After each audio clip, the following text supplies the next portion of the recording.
ಒಬ್ರು ಕಾಲರ್ ಇದ್ದಾರೆ, ಬನ್ನಿ ಕೇಳೋಣ. ಚಿತ್ರದುರ್ಗದಿಂದ ಗಂಗಮ್ಮ ಅವ್ರು ಕರೆ ಮಾಡಿದ್ದಾರೆ. ಗಂಗಮ್ಮ ಅವರೇ ನಮಸ್ಕಾರ. ನಮಸ್ಕಾರ ಮೇಡಮ್ ಅವರೇ. ಯಾರ ಬಗ್ಗೆ ಕೇಳ್ಬೇಕು ತಾವು? ನಮ್ಮ ಬಗ್ಗೆನೇ ಕೇಳಬೇಕಿತ್ತು. ಓಕೆ, ತಮ್ಮ ಜನ್ಮ ದಿನಾಂಕ ತಿಳಿದಿದ್ಯಾ? 1965 ನವೆಂಬರ್ 2ನೇ ತಾರೀಕು. ಓಕೆ, 2/11/1945 ಅಲ್ವಾ? 65. Okay okay, 2/11/65. ಸಮಯ? ಹೌದು, ಸಮಯ ಗೊತ್ತಿಲ್ಲ ಮೇಡಮ್ ಅವರೇ. ಓಕೆ, ಹಾಗಿದ್ರೆ 108 ಒಂದು ನಂಬರ್ ಹೇಳಿ. 108 ಒಳಗೆ 102. 102. ಓಕೆ, ಏನ್ ಪ್ರಶ್ನೆ ತಮ್ಮದು? ನಮ್ದು ಏನೋ ನಮ್ಮ ಸಮಸ್ಯೆ, ನಂದು ಸಮಸ್ಯೆನೇ ಬಹಳ ಆಗಿ ಹೋಗಿತ್ತು ಮೇಡಮ್ ಅವರೇ. ಗಂಗಮ್ಮ ಅವರೇ ನಮಸ್ಕಾರ. ನಮಸ್ಕಾರ ಗುರುಜಿ. ನಮಸ್ಕಾರ. ಸಮಸ್ಯೆ ವಿಪರೀತವಾಗಿಬಿಟ್ಟಿದೆ ಅಂತ ನಿಮ್ಮ ಪ್ರಶ್ನೆ. ಹೌದು ಗುರುಜಿ, ಜೀವನದಾಗೆ ನಾನು ಎಷ್ಟು ನೊಂದು ಗೆದ್ದು ಹೋಗ್ಬಿಟ್ಟಿದೀನಿ ಗುರುಜಿ. ನನಗೆ ಗೊತ್ತಾದ್ರೂ ಒಳ್ಳೇದೊಂದು ಸಮಸ್ಯೆ ಐತಾನೆ ಹೇಳಿ ಗುರುಜಿ. ನೋಡಿ, ನಿಮ್ಮ ಈ ಚಿತ್ರದುರ್ಗ ಇದೆಯಲ್ಲ, ಹೌದು ಸರ್. ಅಲ್ಲಿ ರಂಗಪ್ಪ ಸನ್ನಿಧಾನ ಇದೆ, ಗೊತ್ತಾ? ವರಕೆ ರಂಗಪ್ಪ ಅಂತ ಕರೀತಾರೆ. ಹೌದು, ವರ್ಕೆ ರಂಗಪ್ಪ ಐತೆ ಅಲ್ವಾ? ಅಲ್ಲಿಗೆ ಹೋಗಿ ನೀವು ಒಂದು ಸಲ ಒಂದು ವಿಶೇಷ ಅಭಿಷೇಕ ಮಾಡಿಸಿ. ಅದು ತುಂಬ ತುಂಬ ಸಹಾಯವಾಗುತ್ತೆ. ಯೋಚನೆ ಮಾಡಬೇಡಿ. ಒಂದು ಒಳ್ಳೆಯ ಬುಧವಾರ,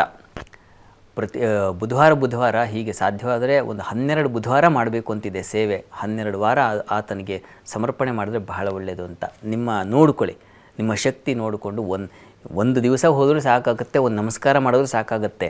ಆದರೆ ಒಂದು ಸಲ ನೀವು ಅಲ್ಲಿ ಹೋಗಿ ಬನ್ನಿ, ಅದು ತುಂಬ ಸಹಾಯವಾಗುತ್ತೆ. ನೀವು ನೋಡಿ ಅಲ್ಲಿಗೆ ಹೋಗಿ, ನಿಮ್ಮ ಜೀವನದಲ್ಲಿ ಒಂದು ಸುಸ್ಥಿತಿ ಬರುತ್ತೆ. ಯೋಚನೆ ಮಾಡಬೇಡಿ, ಕಂಗಾಲಾಗಬೇಡಿ. ಒಳ್ಳೆಯದಾಗಲಿ. ಧನ್ಯವಾದ ಗಂಗಮ್ಮ ಅವರೇ ಕರೆ ಮಾಡಿದ್ದಕ್ಕೆ. ಹಾಗೆ ಸಾಕಷ್ಟು ಜನರಿಗೆ ಸಮಸ್ಯೆಗಳು ಬಾಧಿಸ್ತಾ ಇರುತ್ತೆ, ಬುದ್ಧಿಬಲದ ಕೊರತೆ ಕಾಡ್ತಾ ಇರುತ್ತೆ. ಆ ಬುದ್ಧಿಬಲದ ಕೊರತೆಗೆ ಒಂದು ಮಂತ್ರದಲ್ಲಿ ಪರಿಹಾರ ಇದೆ ಅಂತಿದ್ದಾರೆ ಶಾಸ್ತ್ರಿಗಳೇ. ಬುದ್ಧಿಬಲಕ್ಕೆ ಯಾವ ರೀತಿಯ ಮಂತ್ರ ಮುಖೇನ? ಜೊತೆಗೆ ಹೊಳೆಯೋದಿಲ್ಲ. ಏನಪ್ಪ ನನಗೆ ಹೊಳಿತಾನೆ ಇಲ್ಲ, ಎಕ್ಸಾಮ್ ಬಂದಿರುತ್ತೆ, ಎಲ್ಲ ಓದ್ಕೊಂಡಿರ್ತಾರೆ, ಆದರೆ ಆ ಕ್ಷಣಕ್ಕೆ ಹೊಳೆಯೋದಿಲ್ಲ. ಏನು ಮಾಡೋದು ನೋಡಿ, ಒಂದು ವಿಶಿಷ್ಟವಾದ ಮಂತ್ರ ಇದೆ, ಅಷ್ಟಕ್ಕೆ ಗಮನಿಸಿ. ಇದನ್ನು ಬರೆದಿಟ್ಕೊಳ್ಳಿ, ಸ್ಕ್ರೀನ್ಶಾಟ್ ತೆಗೆದಿಟ್ಕೊಳ್ಳಿ, ಹೇಳ್ಕೊಳ್ಳಿ. ಆಂಜನೇಯ ಮತಿ ಪಾಟಲಾನನಂ ಕಾಂಚನಾದ್ರಿ ಕಮನೀಯ ವಿಗ್ರಹಂ ಪಾರಿಜಾತ ತರುಮೂಲ ವಾಸಿನಂ ಭಾವಯಾಮಿ ಪವಮಾನ ನಂದನಂ. ಇದು ಆಂಜನೇಯನ ಮಂತ್ರ. ಆತ ಮತಿಶಕ್ತಿಯನ್ನು ಅನುಗ್ರಹಿಸುವಂಥ ವಿಶಿಷ್ಟ ದೇವತೆ. ಹೀಗಾಗಿ ಆಂಜನೇಯನ ಬುದ್ಧಿ ನಮಗೆ ಬರಬೇಕು. ಅದು ಕೆಲಸ ಮಾಡಿದ್ರೆ ನಾವು ಕೂಡ ಆಂಜನೇಯನ ಹಾಗೆ ವಿಶಿಷ್ಟ ವ್ಯಕ್ತಿಗಳಾಗ್ಬಿಡ್ತೀವಿ. ಶ್ರೀರಾಮ ದೂತ ಆತ. ಹೀಗಾಗಿ ಭಗವಂತನಿಗೆ ನಾವು ಹತ್ತಿರವಾಗಿಬಿಡ್ತೀವಿ ಈ ಒಂದು ಮಂತ್ರದ ಉಪಾಸನೆ ಮಾಡೋದರಿಂದ. ಹೀಗಾಗಿ ಯಾರಿಗೆ ಮತಿಶಕ್ತಿ, ಬುದ್ಧಿಶಕ್ತಿ ಅಂತಕ್ಕಂಥದ್ದು ಮತಿರಾಗಾಮಿ ಗೋಚರ ಅಂತ ಹೇಳ್ತಾರೆ. ವಸ್ತುತಃ ಬುದ್ಧಿಗೆ ಈ ಮತಿಗೆ ವ್ಯತ್ಯಾಸಗಳಿದ್ದಾವೆ.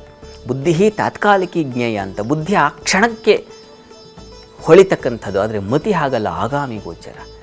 ಬರ್ತಕ್ಕಂಥದ್ದು ಏನು, ಮುಂದಿನ ಸವಾಲೇನು, ಇವುಗಳನ್ನೆಲ್ಲ ಎದುರಲ್ಲಿ ಇಟ್ಕೊಂಡು ಒಂದು ನಿರ್ಣಯ ಮಾಡ್ತಕ್ಕಂಥದ್ದು ಇದೆಯಲ್ಲ, ಅದು ಬುದ್ಧಿಗಿಂತಲೇ ಮೇಲ್ಮಟ್ಟದ್ದು.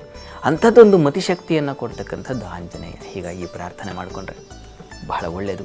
ಎಲ್ಲರಿಗೆ, ವಿದ್ಯಾರ್ಥಿಗಳ ಆದಿಯಿಂದ ದೊಡ್ಡ ಹುದ್ದೆಯಲ್ಲಿರ್ತಕ್ಕಂಥವ್ರಿಗೆ ಇದು ಅನ್ವಯ ಆಗುತ್ತೆ ಹೇಳ್ಕೊಳ್ಬಹುದು. ನಿಜ, ಎಲ್ರಿಗೂ ಬೇಕಾದಂತಹ ಮಂತ್ರ ಅಂತ ಅನ್ಸುತ್ತೆ. ಸಾಕಷ್ಟು ಮಾಹಿತಿಯನ್ನು ತಿಳಿಸ್ಕೊಟ್ರೆ ಶಾಸ್ತ್ರಿಗಳೇ, ಧನ್ಯವಾದ ತಮಗೆ. ಸರ್ವೇ ಜನಾಃ ಸುಖಿನೋ ಭವಂತು, ಸಮಸ್ತ ಸನ್ಮಂಗಳಾನಿ ಭವಂತು. ಎಲ್ಲರಿಗೂ ಶುಭವಾಗಲಿ.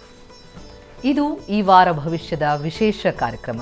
ನೇರ, ದಿಟ್ಟ, ನಿರಂತರ ಸುದ್ದಿಗಾಗಿ ನೋಡ್ತಾ ಇರಿ ಏಷ್ಯಾನೆಟ್ ಸುವರ್ಣ ನ್ಯೂಸ್. ಶುಭ ದಿನ.